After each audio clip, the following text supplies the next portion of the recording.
আপনি একটি অফিসে চাকরি করেন, হতে পারে সরকারি, হতে পারে বেসরকারি, যে চাকরি হোক না কেন, আপনার কলিগ অবশ্যই থাকবে।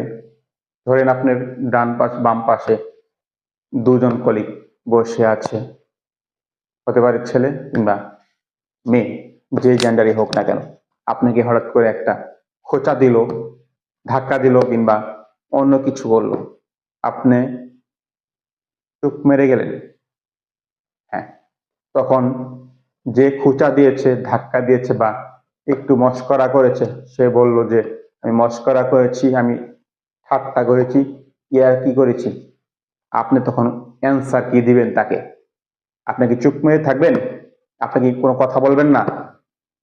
নাকি আপনি বলবেন যে সরি, আমার সাথে এসব করা যাবে না, এসব করা চলবে না, আমি এসব ঠাট্টা ইয়ার্কি বিশেষ করে এইসব পছন্দ করি না। তখন আপনাকে ভয় করবে, শ্রদ্ধা করবে, সম্মান করবে, কিংবা আপনার যে ব্যক্তিত্ব রয়েছে প্রকাশ পাবে। অতএব এ থেকে সাবধান, অবশ্যই লাই দিবেন না।